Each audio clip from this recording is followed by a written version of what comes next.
Islam. Imperio de Fe. Episodio 3.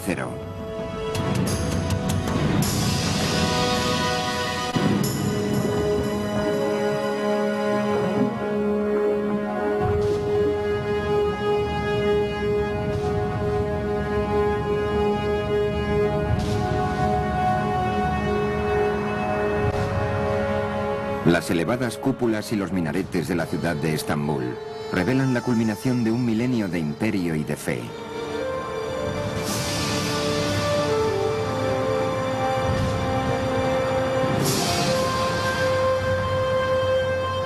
En el siglo XVI, el Islam se transformaría en un ambicioso imperio, en un poder mundial.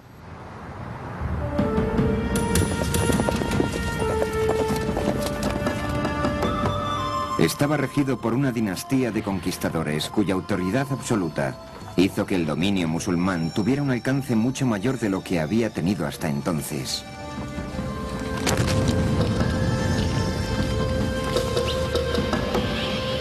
Llevarían su imperio a las mismas puertas de Europa, inspirados por el más grande de sus líderes, Sulimán el Magnífico. Fue una era de esplendor imperial en la que el Islam y el gran imperio otomano se levantarían para presentar su audaz candidatura al poder, la conquista y el destino.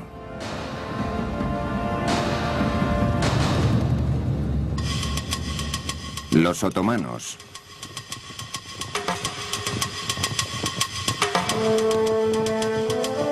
En sus orígenes, los turco-otomanos eran un pueblo nómada procedente de las estepas de más allá del mar Aral. Durante siglos vagaron por lo que actualmente es Turquía, buscando tierras de pasto.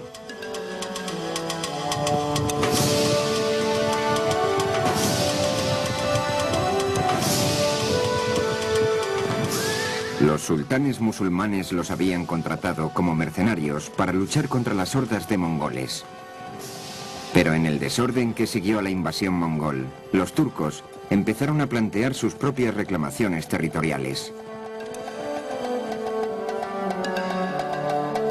De entre sus filas emergió un guerrero de ambición legendaria. Su nombre fue Osman Bey. Se dice que Osman tuvo un sueño profético en el que veía un árbol con múltiples ramas que presagiaban que sería el padre de un poderoso linaje. Cabe preguntarse cuánto de esto es verdad y cuánto se debe a la leyenda. Es una bonita historia y los milagros siempre son más fáciles de digerir que la realidad. Yo no creo que él llegara nunca a soñar que estaba iniciando una gran dinastía, una dinastía que habría de gobernar el enlace crucial entre 3 continentes. Los seguidores de Osman se denominaron otomanos. Se consideraban a sí mismos como guerreros o campeones de la fe, gazis, cuyo destino era llevar el Islam al mundo. Los gazis eran una especie de autónomos que se dedicaban al engrandecimiento del imperio, ya fuera por ideología, teología o por puro deseo de conquista. Probablemente eran muy valientes. Nunca pensaban en sí mismos o en el daño que podía sufrir el grupo cuando se adentraban en situaciones de peligro. Ellos prestaron una cualidad de intrepidez al imperio otomano, conduciéndolo a regiones donde no hubiera soñado llegar. La expansión de los primitivos otomanos siempre sería en dirección oeste por una buena razón. No podían extenderse en dirección este ni hacia el sur porque estos territorios estaban controlados por sus hermanos los emires turcos, que eran musulmanes. Los musulmanes no deben luchar contra otros musulmanes. Solo les quedaba una opción para llevar a cabo su expansión y pusieron rumbo a los territorios cristianos occidentales. Los guerreros de Osman avanzaron hacia el noroeste, cruzando la meseta de Anatolia hasta llegar al territorio controlado por el poder cristiano tradicional en la zona, el decadente imperio bizantino.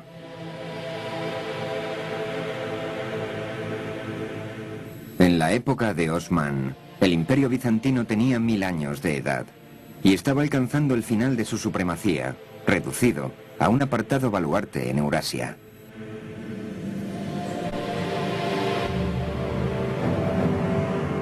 Los cruzados ya habían llevado el desastre a la región cuando pasaron de camino a Jerusalén, saqueando la capital y contribuyendo a reducir el antaño orgulloso imperio bizantino a unos pocos estados en guerra.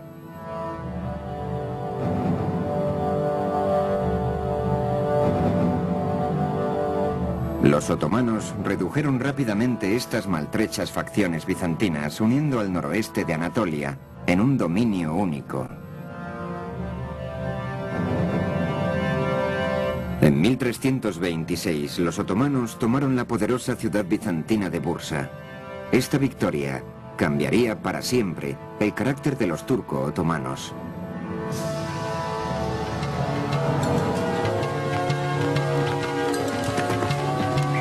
La importancia de Bursa radica en que su conquista posibilitó el establecimiento de una sede de gobierno para Osman y sus descendientes. Los inquietos nómadas de las estepas se asentarían para levantar un imperio.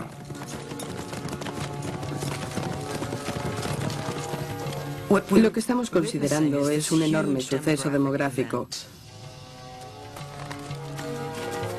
Una civilización pasa de una forma de vida nómada a una forma de vida sedentaria.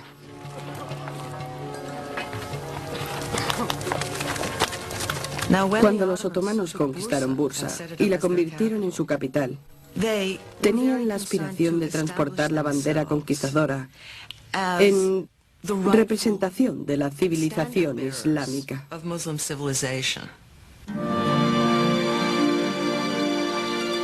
Pero la civilización exige organización, y los otomanos se dispusieron a administrar las vastas regiones que ahora estaban bajo su control. Al empezar a organizar su nuevo imperio, permitieron que los burócratas bizantinos conservaran sus puestos. Lo primero y más importante eran los impuestos y la conservación de registros. Desde entonces, la palabra burocracia ha perdido sus nobles connotaciones. Sin embargo, esta fue una gran innovación, tan ambiciosa como cualquier triunfo en el campo de batalla. Los otomanos son conocidos por incluir y sintetizar los elementos culturales de las tierras por las que pasaban. Son conocidos por la creación de estructuras, gracias a las cuales la gente que habitaba con ellos podía continuar con sus vidas profesando el credo de su elección. De hecho, los otomanos tenían menos conflictos con sus súbditos cristianos que con los de su propia fe, adversarios musulmanes que intentaban poner en entredicho el dominio otomano.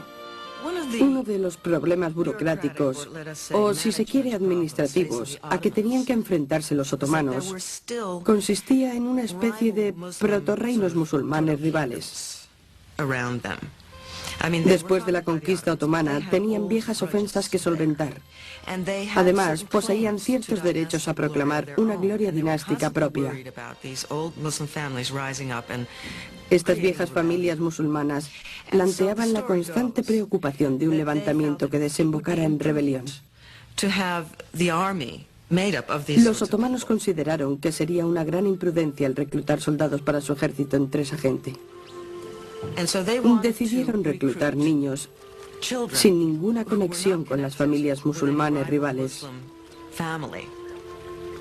De modo que fueron a los Balcanes a reclutar niños cristianos.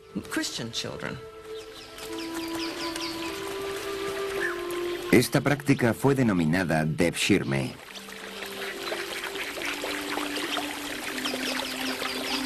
Técnicamente, los muchachos eran esclavos del sultán, pero no eran tratados como esclavos. Primero se les convertía a la fe del Islam.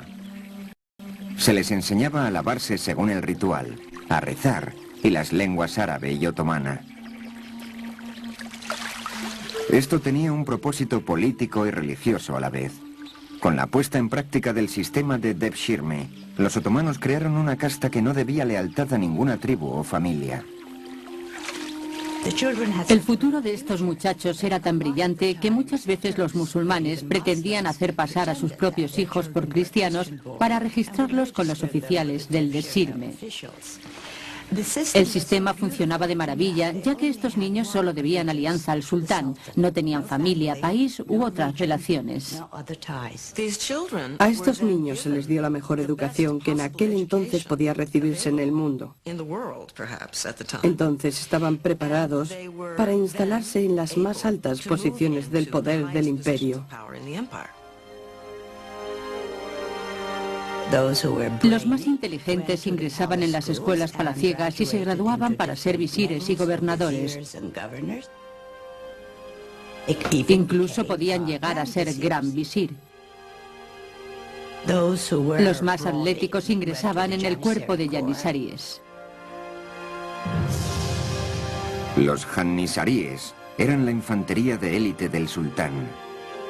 Era un ejército que durante siglos sería el patrón a imitar. Eran los más fuertes y estaban adiestrados como máquinas militares. No temían a la muerte en absoluto y su único amor era servir al sultán. Fueron entrenados con toda la precisión, disciplina, pompa y circunstancia de un ejército moderno. Era la primera vez que un ejército vestía uniforme y marchaba al campo de batalla con acompañamiento de música militar. Los janissaríes era el ejército más temido en el mundo occidental, una fuerza digna de este nuevo imperio islámico y su audaz visión de conquista.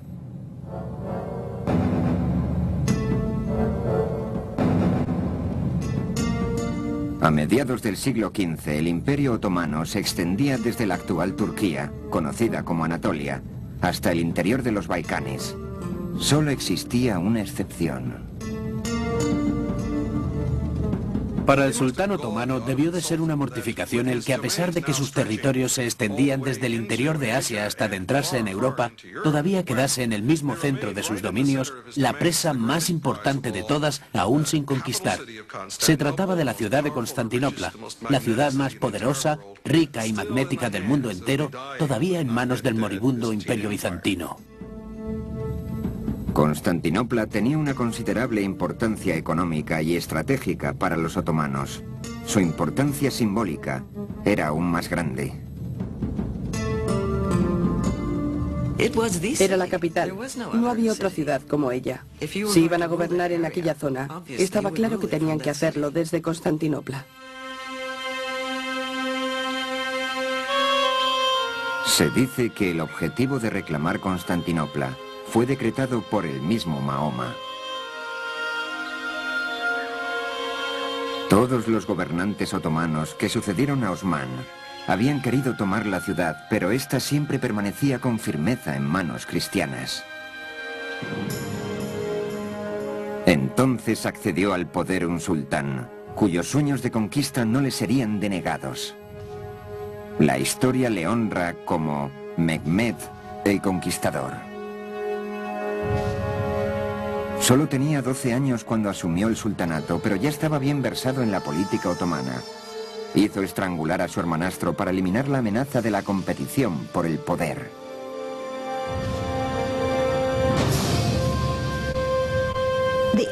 Para ellos el imperio significaba mucho más que la familia. Debían impedir que el imperio se fragmentara como había sucedido con otras dinastías turcas que habían gobernado el mundo islámico. Por eso, cuando un nuevo sultán accedía al poder a la muerte de su padre, todos los otros hermanos debían ser eliminados. Esto prevenía la segmentación del imperio. Puede que fuera cruel, pero funcionaba para los otomanos.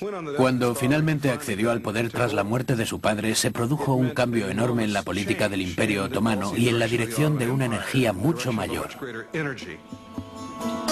De inmediato, Mehmed puso sus ojos en la única presa tan grande como sus ambiciones. Mehmed tenía que conquistar Constantinopla. No tenía alternativa. Constantinopla era como una joya perfecta o una fruta deliciosa que esperaba ser cogida. A mediados del siglo XV, la ciudad solo era una sombra de lo que había sido. La población había descendido de 400.000 a 50.000 habitantes. Aún así, el ejército que intentara sitiarla estaría en enorme desventaja. Constantinopla estaba masivamente fortificada y rodeada de agua en 3 de sus lados.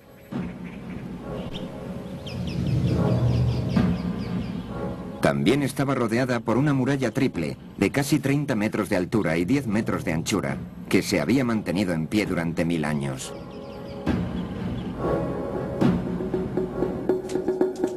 Pero Mehmed tenía un plan para esa muralla. La superioridad militar otomana se debía en parte a su sofisticado y múltiple uso de la pólvora.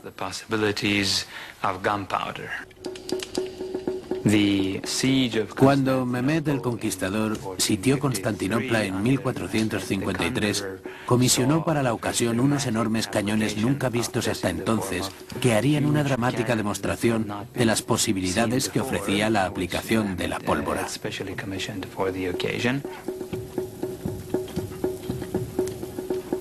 Anteriormente, los cañones habían sido ensamblados con planchas de metal forjado unidas con ganchos.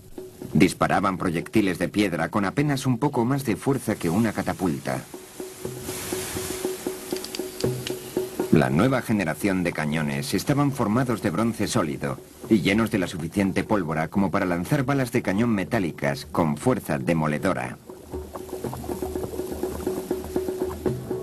Pero Mehmed no había puesto sus esperanzas solamente en los cañones. El canal, de casi 2 kilómetros de ancho que formaba el estrecho del Bósforo, era todo lo que conectaba a la ciudad con el Mar Negro. Si Mehmed conseguía cortarlo, Constantinopla estaría en su poder. Necesitaba construir una fortaleza cuya posición estratégica le permitiera cortar el estrecho. Y la construyó justo al lado de la gran muralla de la ciudad.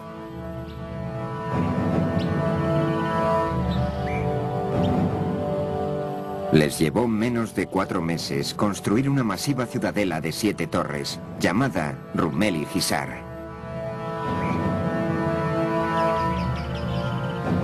Se dice que el mismo Mehmed transportó piedras durante la labor de construcción. Tan pronto como estuvo terminada, apretó la soga alrededor del cuello del Bósforo. El primer barco que desafió sus órdenes de detenerse fue hundido, su tripulación decapitada y su capitán empalado en las murallas del castillo.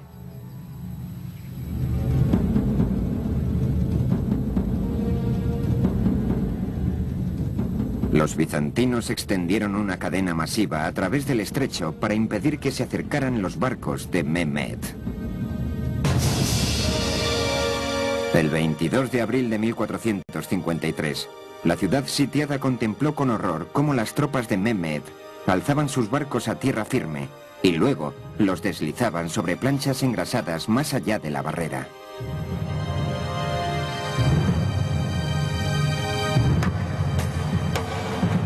Más de 100.000 soldados otomanos tomaron posiciones frente a las murallas de Constantinopla, preparados para el mayor bombardeo que se había visto en la historia hasta entonces.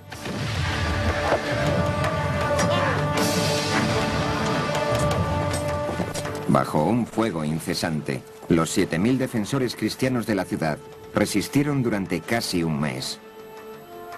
Llenos de desesperación, los bizantinos que habitaban en la ciudad suplicaron la ayuda de sus hermanos cristianos de todo el continente. Pero por supuesto, la Europa del siglo XV era incapaz de montar ningún tipo de oposición organizada para combatir la amenaza turca del este.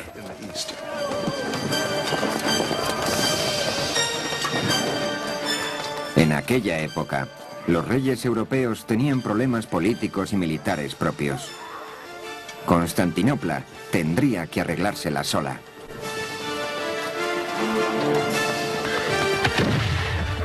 El 29 de mayo de 1453, poco antes del amanecer, el ejército turco rompió las murallas de la ciudad. En cuestión de horas, Constantinopla estaba en poder de los otomanos. Mehmed entró en la ciudad a caballo y fue a cobrar el más ansiado de los premios, la magnífica Basílica de Santa Sofía.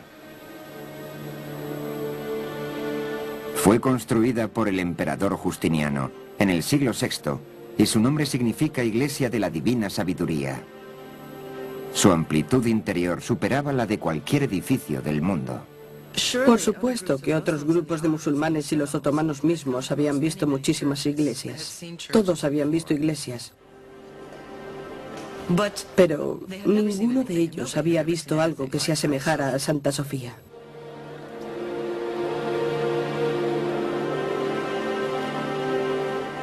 Santa Sofía o Sofía, como era denominada en turco, era una de las maravillas arquitectónicas del mundo.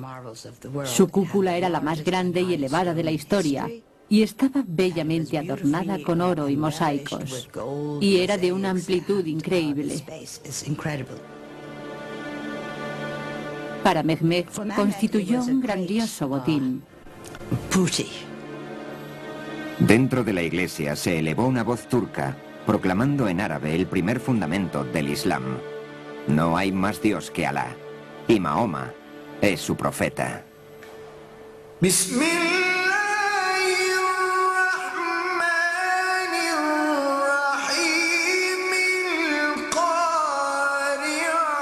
La iglesia más grande de la cristiandad era ahora una mezquita.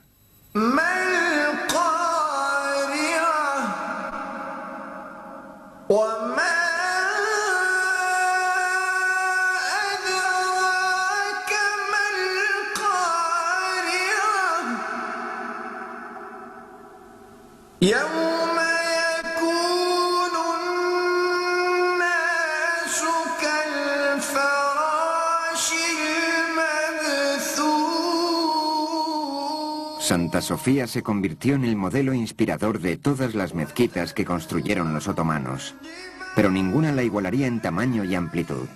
Santa Sofía pertenecía a Mehmed el Conquistador. La noticia de su triunfo conmocionó al mundo entero. Para los europeos suponía un desastre. Después de todo, Constantinopla era la segunda Roma. Era la capital de Constantino y el símbolo del dominio cristiano en el este.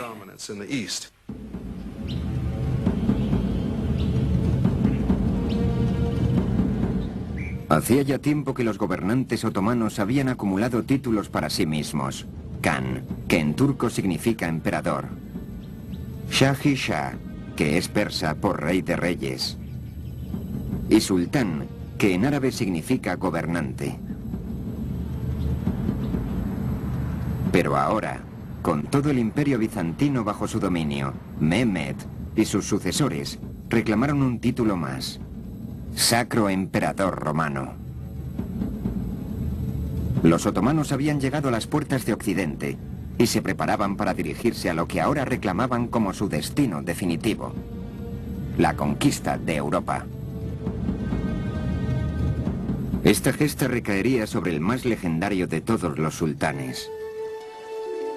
Nació a principios del siglo X del calendario musulmán y era el 10º sultán que descendía en línea directa de Osmán. Fue un hijo del destino, cuya grandeza se daba por sentado. En el lenguaje de la época, él era el Said Karan, el gobernante universal, el señor de una conjunción llena de auspicios. Su advenimiento fue una predicción y su identidad había sido confirmada astrológicamente. Su nombre era Sulimán, como Salomón, el rey sabio del Antiguo Testamento. El Imperio Otomano alcanzaría su cumbre bajo el reinado de Sulimán. Sulimán recibió una magnífica educación. Se le entrenó para ser sultán desde el mismo día en que nació. Cuando era un joven príncipe, formó una relación que tendría un tremendo impacto en su vida y en la del imperio. Cuando todavía era el príncipe heredero, desarrolló una gran amistad con un griego converso que tomó el nombre de Ibrahim. Tenían casi la misma edad y aparentemente también tenían una buena compenetración intelectual y personal. Se educaron juntos hasta cierto punto. Como era práctica común, Cuando Sulimán accedió al trono a la muerte de su padre, se llevó a su fiel Ibrahim a Estambul. Sulimán tenía 26 años cuando subió al trono. Estaba determinado a dejar su huella en el mundo, tan pronto como sus ministros se lo permitieran. En sus primeros años, Sulimán tuvo que hacer frente a generales y grandes visires que simplemente se resistían a obedecerle, aparentemente porque era un muchacho de 26 años que no había visto mucho de la vida y no había hecho nada para demostrar que la gente debía obedecerle.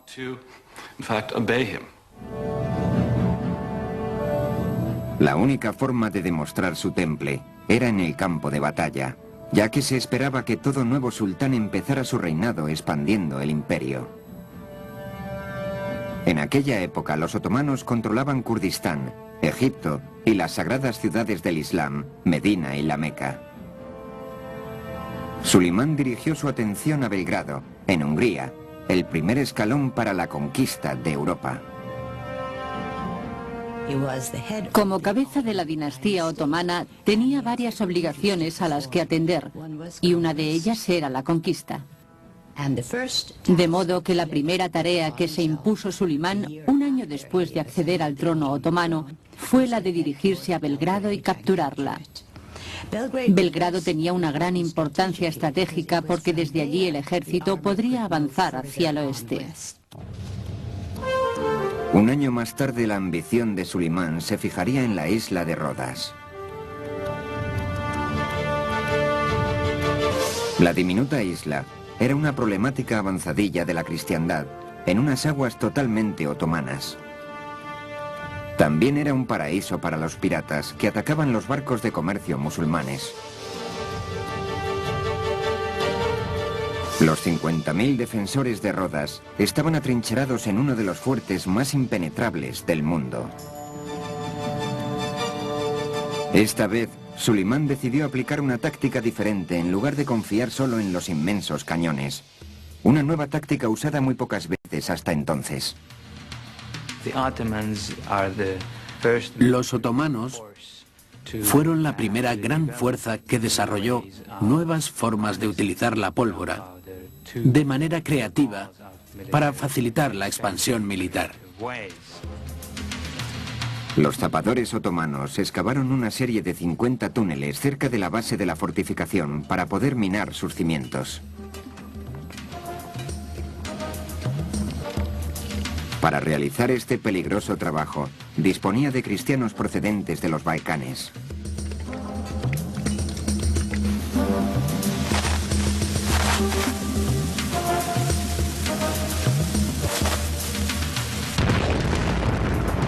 La explosión resultante fue la señal que inició 6 horas de furioso ataque otomano. Pero los turcos fueron rechazados. Finalmente, después de 145 días de asedio, los agotados defensores cristianos negociaron un alto el fuego. Los otomanos habían vencido. La victoria que hizo algo más que poner Rodas bajo el dominio imperial. Ahora, Sulimán era un sultán al que había que tomar en serio. Su carrera de conquista había comenzado.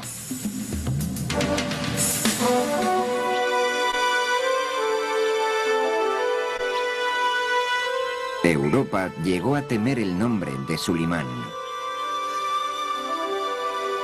Pero dentro de sus dominios tenía otra reputación. La historia islámica lo recuerda como Cunan, el legislador. Los otomanos eran burócratas en el sentido completo de la palabra. Guardaban todo en sus archivos para poder controlar a los diferentes pueblos que componían el mundo de los otomanos. Necesitaban que sus sistemas legales estuvieran cuidadosamente ordenados. En tiempos de Sulimán se definió un sistema legal único para toda la extensión del imperio. Más tarde sus leyes llegarían a sentar las bases de la constitución de diversas naciones. Sulimán era el monarca supremo de la zona. Era el centro del mundo.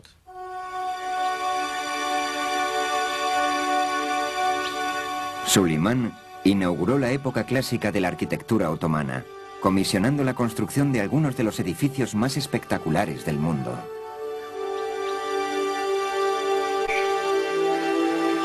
Sulimán había alcanzado una posición única de riqueza y estabilidad que le permitió dedicar su atención al desarrollo de la arquitectura monumental para conmemorarse a sí mismo y a la gran dinastía a la que pertenecía. La arquitectura religiosa puede darnos una idea de lo que reside en el corazón de una fe. Los musulmanes hablan de grandeza y majestad cuando piensan en Dios. Un edificio grande y majestuoso puede evocar de manera inmediata la gloria de Dios en la mente de la gente. Sinan era el arquitecto jefe de Sulimán. Sus ideas arquitectónicas resultaban perfectas para la construcción imperial. Sinan perfeccionó la estructura característica del Islam, la mezquita abovedada. En el medio siglo que duró su carrera, diseñó más de 300 edificios, además de ocuparse de la restauración de uno de los monumentos más importantes del Islam. La bóveda de la roca, en Jerusalén. Por supuesto, su obra maestra, la construcción de la mezquita de Suleimán en Estambul, la reservó para el sultán. Es algo realmente digno de Sinan, a quien se consideraba un gran maestro. Estos edificios resultaban terriblemente caros. Eran enormes y su construcción requería un montón de años y gran cantidad de talento arquitectónico, además de habilidad y experiencia en ingeniería. Construir una mezquita como la de Suleimán es como decir, sí, tengo el poder, tengo el dinero, soy el sultán, soy el rey de reyes. Pero al mismo tiempo en estas cosas reside un tremendo valor espiritual. No solo son un símbolo del poder imperial, también son un símbolo de fe. En el espíritu de las enseñanzas de Mahoma, una gran mezquita era un centro de servicios sociales que incluía hospital, escuela y biblioteca. Se dice que cuando se inauguró, Sulimán la contempló con asombro y exclamó: «Oh Salomón, lo he hecho mejor que vos».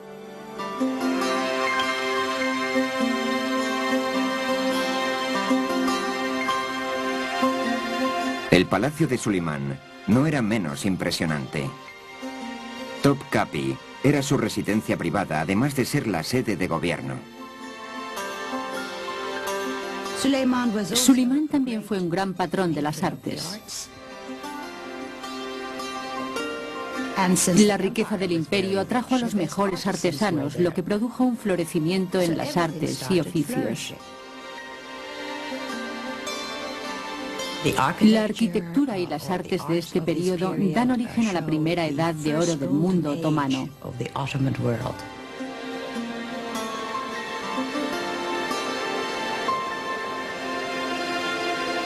Todo lo que contenía su palacio era exquisito.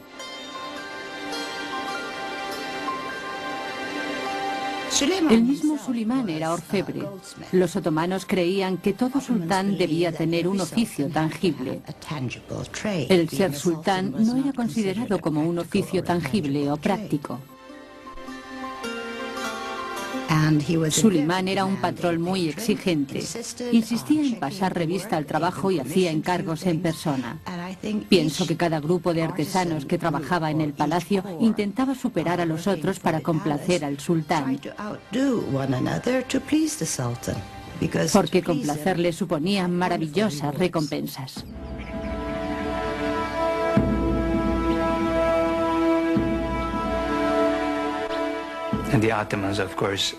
Los otomanos ejercieron una gran influencia en la imaginación europea.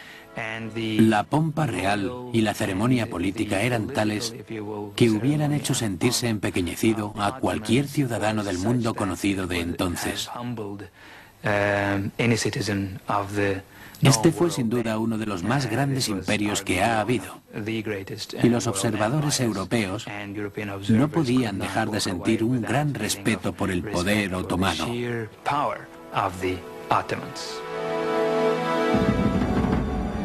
Cuando aparecía en público, Sulimán exigía que todos los que le rodeaban guardaran silencio absoluto, mientras que él hacía conocer sus deseos con un asentimiento o el más pequeño de los gestos. Debía ser tremendamente impresionante contemplar el patio del palacio lleno de 6 o 7 mil yanissaríes y otros funcionarios que no decían ni palabra.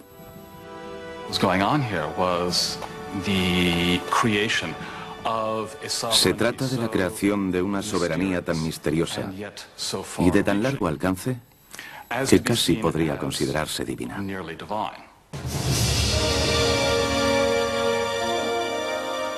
A medida que crecía el poder de Sulimán, la influencia de su amigo de la infancia, Ibrahim, aumentaba en la corte. Ibrahim, que más tarde se convertiría en pasha, se convirtió en su devoto gran visir. Ya no eran solo amigos, habían emparentado porque Ibrahim se había casado con una hermana de Sulimán.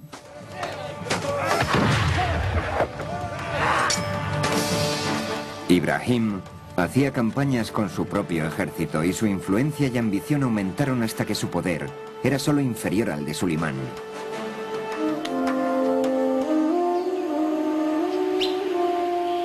Pero nada ni nadie igualaba en poder y ambición al secreto mundo del harem de Sulimán.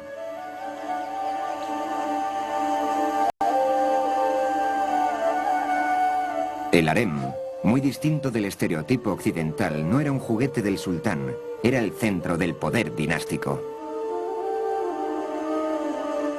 El harem era la residencia privada del sultán. Se tiende a pensar que un harem es el sitio donde viven las mujeres, pero en realidad es un lugar apartado del ojo público. Harem significa hogar. El Islam permitía al sultán 4 esposas y muchas concubinas. Es un sistema pensado para producir herederos. Cuando se profundiza en la manera en que esto se llevaba a cabo, uno comprende que no había nada terriblemente erótico en el asunto. El sultán no tenía mucha elección a la hora de seleccionar sus acompañantes femeninas. No estaba en la posición de mirar alrededor y decir, me gusta aquella, porque su madre tenía mucho que ver en el asunto.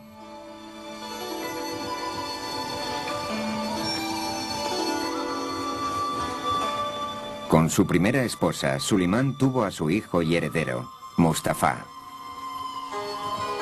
Pero cuando tenía unos 35 años, el sultán se enamoró profundamente de una esclava centroeuropea llamada Hurrem.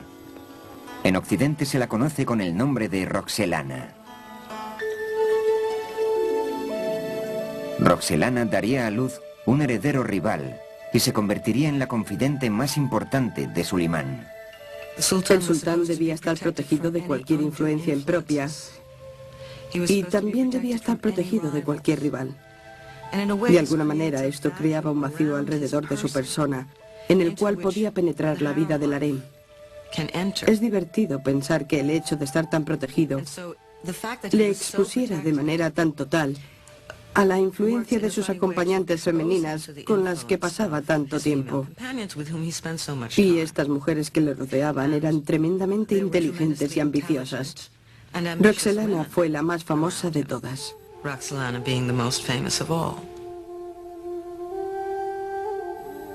Sulimán tenía un carácter complejo. Se sabe que este hombre era capaz de sentir las más tiernas emociones por sus amigos y sobre todo por el gran amor de su vida, su esposa Hurrem. En cuanto a su familia, tenía varios hijos extremadamente inteligentes, por los que sentía un gran afecto.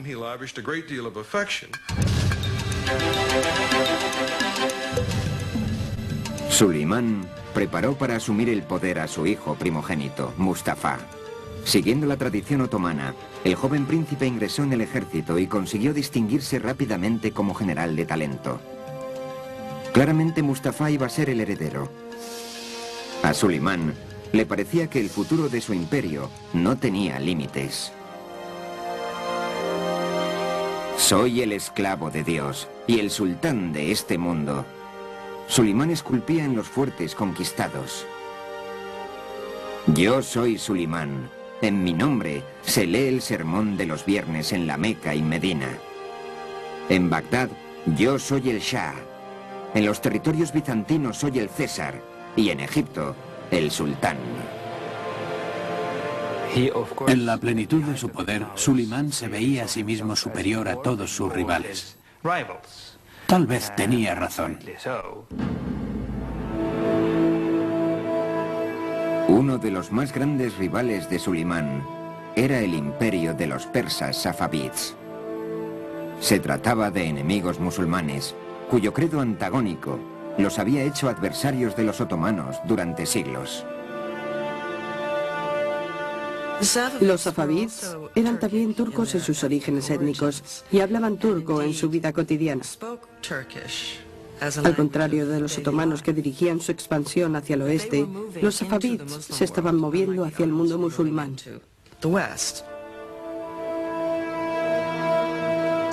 Los safávids constituían una especie de frontera para el Imperio Otomano, la frontera este de los dominios de Sulimán.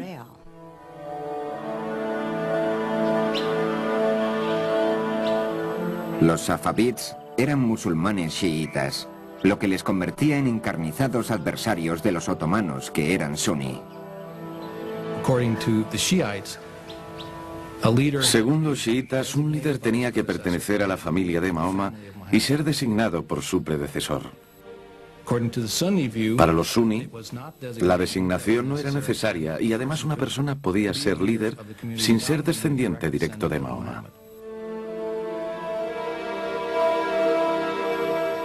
Esta cuestión de la legitimidad es la base del desacuerdo entre chiitas y suníes.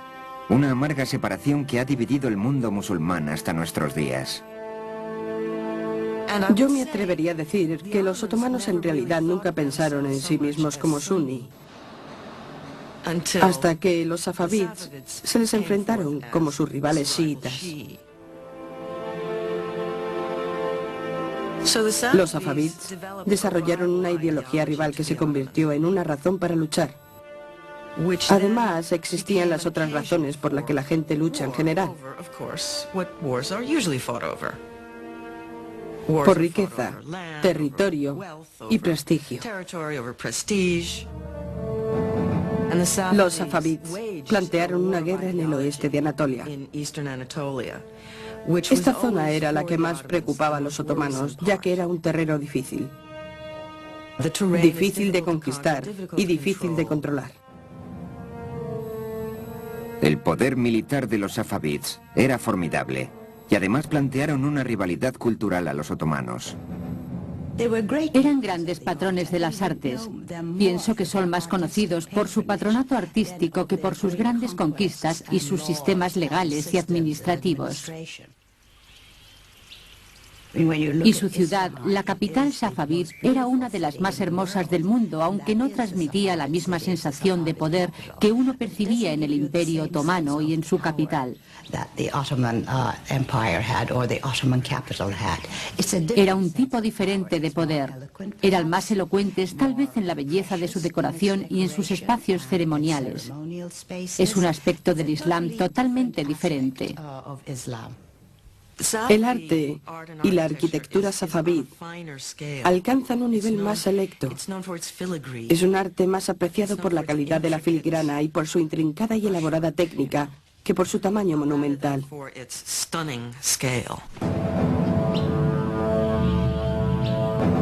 En los encumbrados palacios de los shahs safavids se planearon intrigas asesinas contra Sulimán y su dinastía, que llegarían a afectar la vida privada del sultán.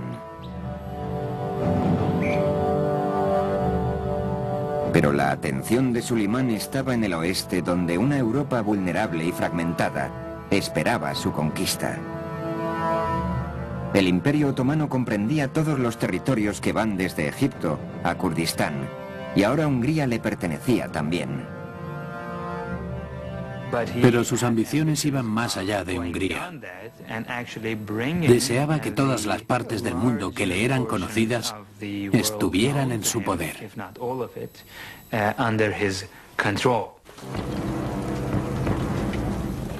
El siguiente paso de Sulimán sería Viena. Su conquista hincaría una daga en el corazón del imperio de los Habsburgo y abriría un camino hacia el oeste. Pero cuando el poderoso ejército otomano estaba camino de Viena, el tiempo se volvió contra ellos. Los pesados cañones que habían llevado a los otomanos de victoria en victoria se hundieron en el lodo.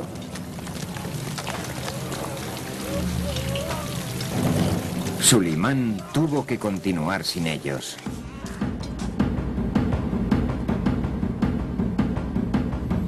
Los otomanos golpearon incesantemente la ciudad con su artillería ligera, pero el más pequeño de los agujeros era ferozmente defendido.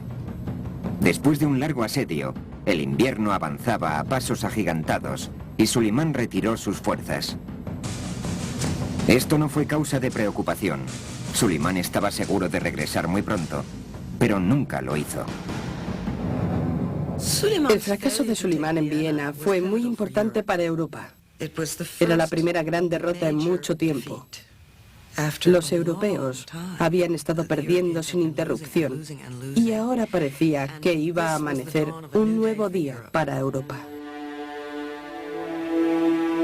Pero Sulimán no tenía nada que temer de Europa.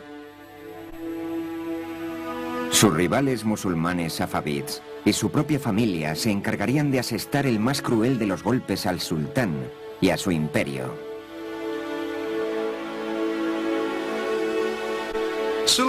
Se puede decir que Sulimán era la personificación de la idea del gobernante sabio y justo en el siglo XVI, pero también llegó a ser una figura trágica.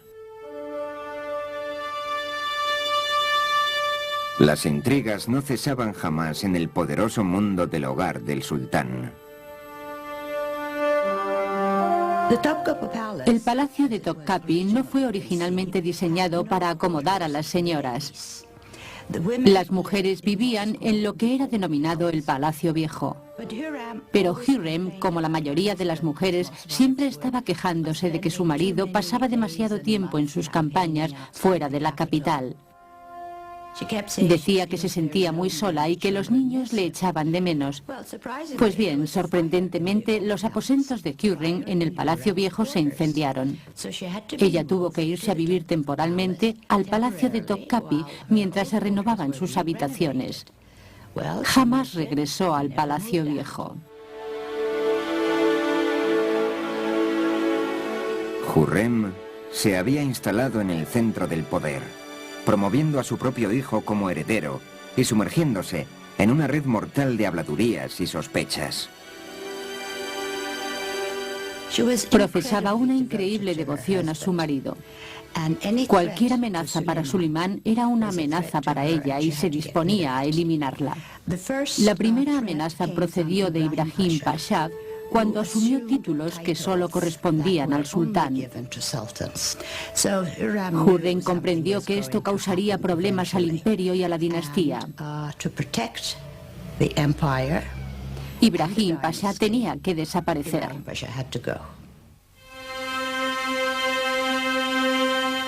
El 15 de marzo de 1536, Ibrahim Pasha y Sulimán cenaron juntos como era su costumbre.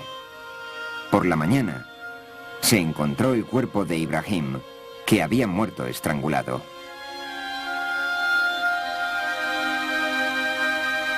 La desolación y las pérdidas de Sulimán no habían hecho más que empezar.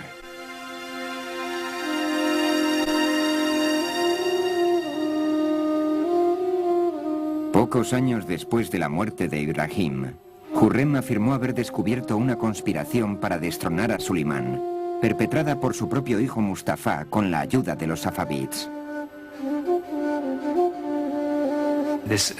Este era un problema continuo en la historia otomana. Los hijos eventualmente trataban de reemplazar al padre. Esto ha pasado en todas las monarquías en las que la sucesión puede ser problemática. Sulimán tuvo que enfrentarse a esto y tal vez no siempre jugó bien sus bazas. Sin vacilación, Sulimán ordenó la ejecución de Mustafa. Y luego se sentó junto al cuerpo del joven durante días, negándose a permitir que nadie lo tocara. La mejor esperanza para el futuro del imperio había muerto. Cuando la misma Hurrem murió al año siguiente, Sulimán se hundió en la desesperación y solo encontraba consuelo en su poesía. Creo que la mayoría de los poemas fueron escritos después de la muerte de su esposa. Habla de la soledad que conlleva su posición, de que ya no tiene a nadie y de su deseo de reunirse con ella. Puede que tu reinado y el trono imperial te parezcan eternos, pero no te engañes. Llegará el día en que el soplo de un viento hostil haga que en la belleza de tu tierra descienda del cielo desventura y el más hondo de los sufrimientos. En su soledad, solo había un refugio para un sultán cuya tristeza parecía tan ilimitada como su poder. Sulimán regresó al campo de batalla para continuar con la conquista. Dirigió personalmente 13 campañas. La última fue en Sigedvar, que ahora está en Hungría. Creo que él sabía que esta iba a ser su última campaña. La encabezó personalmente, sabiendo que no regresaría vivo. En 1561, el hombre que había regido el imperio durante más tiempo que ninguno otro, murió en su tienda de campaña rodeado de sus generales. Tenía 67 años. Ningún otro sultán otomano volvería a poseer su grandeza. El centro del poder mundial se trasladaría del Mediterráneo al Océano Atlántico y el Nuevo Mundo, dejando atrás a los otomanos.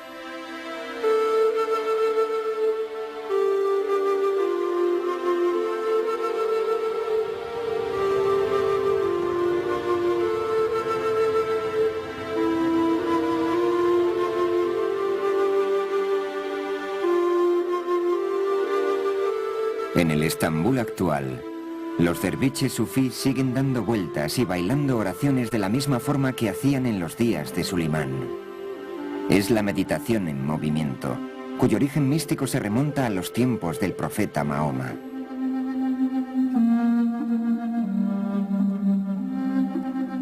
Os habéis convertido en la mejor comunidad que jamás haya surgido de la humanidad, asegura el Corán a todos sus fieles. Promoviendo el bien, rechazando el mal y teniendo fe en Dios. Las civilizaciones islámica y occidental tienen las mismas raíces. Su procedencia del creciente fértil, el monoteísmo de los judíos y cristianos, y la cultura intelectual clásica de los antiguos griegos. Las dos tradiciones son espíritus gemelos y al mismo tiempo muy diferentes. El legado del Islam está entretejido con el del oeste, y para los billones de musulmanes que la convierten en la segunda religión más grande del mundo, es un legado vivo, una parte elemental de la gran aventura humana, que es la civilización del mundo.